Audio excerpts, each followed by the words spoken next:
তাল পিঠা কম বেশি সকলেই তৈরি করে থাকি এবং বিভিন্নভাবে এই পিঠা তৈরি করা যায়, তবে সবসময় পিঠা পারফেক্ট হয় না। তো একদম সহজভাবে কিভাবে পারফেক্ট পিঠা তৈরি করা যায় সেটাই আজকে আপনাদের সঙ্গে শেয়ার করব। পিঠা তৈরির জন্য এখানে ফ্রেশ তালের রস নিয়েছি 1/3 কাপ পরিমাণে। আসলে তাল পিঠা তৈরি করতে অনেক বেশি তালের রসের প্রয়োজন নেই। পর্যাপ্ত পরিমাণে চিনি দিয়ে দিচ্ছি। মিষ্টিটা আপনাদের পছন্দ মতো বাড়িয়ে কমিয়ে দিতে পারেন। প্রথমেই চিনি এবং তালের রস খুব ভালো করে মিশিয়ে নেব।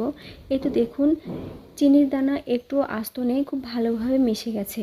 যখন খুব ভালো করে মিশে গেছে তখনই আমি চালের আটা দিয়ে নিচ্ছি 2 কাপ পরিমাণে এবং ময়দা দিয়ে নিচ্ছি 1 কাপ পরিমাণে।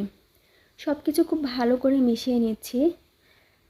চালের আটার মধ্যে সামান্য একটু ময়দা দিলে পিঠাটা অনেক বেশি সফট হয়, ভেতরটা সফট হবে এবং ওপরে ক্রিস্পি হবে। যাই হোক, খুব ভালো করে ব্যাটারটা তৈরি হয়ে গেছে। এ পর্যায়ে কোরানো নারকেল ডিপ ফ্রিজ থেকে নামিয়ে রেখেছিলাম সেটাই দিয়ে দিচ্ছি। পুরো নারকেল লাগবে না, তাই যেগুলো সাইড থেকে আইস ছেড়ে গেছে সেগুলোই আমি হাত দিয়ে ছাড়িয়ে দিয়ে দিচ্ছি।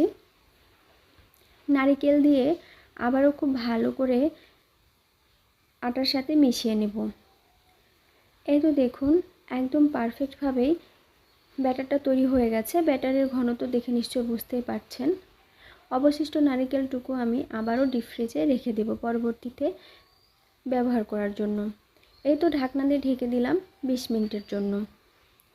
20 মিনিট পরে ঢাকনা উঠিয়ে দেখুন ব্যাটারের ঘনত্ব কিছুটা আরও ঘন হয়ে আসছে। যাই হোক, চুলায় একটা কড়াই দিয়েছি, পর্যাপ্ত পরিমাণে তেল দিয়ে তেলটা যখন গরম হয়ে আসছে আমি পিঠাগুলো একটু গোল শেপ করে দিয়ে দিচ্ছি। আজকের এই পিঠা তৈরি করছি আমি মাটির চুলায়। মাটির চুলায় রান্না একটু বেশি টেস্টি হয় আর কি, তবে সময় স্বল্পতার জন্য করা হয় না।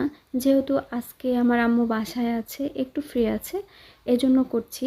কারণ যখন মাটির চুলায় পিঠা তৈরি করা হয় একা করাটা অনেক বেশি টাফ হয়ে যায়। এই তো আমি এক পাশ থেকে পিঠা দিচ্ছিলাম এবং আম্মু আরেক পাশ থেকে সেটা উল্টিয়ে দিচ্ছিল। যাই হোক, দেখুন খুব সুন্দর কালার চলে এসেছে। এগুলো আমি উঠিয়ে নিচ্ছি। বাইরে প্রচণ্ড পরিমাণে বৃষ্টি হচ্ছে, এই জন্যই আর কি ঠান্ডা ওয়েদারের মধ্যে পিঠা তৈরি করা হচ্ছে। বেশি গরমের মধ্যে তাল পিঠা আমরা কখনোই তৈরি করি না। তালের রস ডিপ ফ্রিজে সংরক্ষণ করে বেশিরভাগ সময় শীতের মধ্যে পিঠাগুলো খাওয়া হয়, কারণ তালটা অনেক বেশি গ্যাসে প্রবলেম করে। যাই হোক, কথা বলতে বলতে সব পিঠাগুলো তৈরি করা হয়ে গেছে এবং দেখুন কত সুন্দর হয়েছে। সবগুলো পিঠাই তৈরি করে নিয়েছি। মাশাআল্লাহ, সবগুলো পিঠাই অনেক সুন্দর হয়েছে। ওপরে ক্রিস্পি এবং ভেতরে সফট। দেখে নিশ্চয়ই বুঝতেই পারছেন কতটা পারফেক্টভাবে তৈরি হয়েছে। যাই হোক, আজকের রেসিপি আপনাদের কাছে কেমন লেগেছে কমেন্টে জানাতে অবশ্যই ভুলবেন না।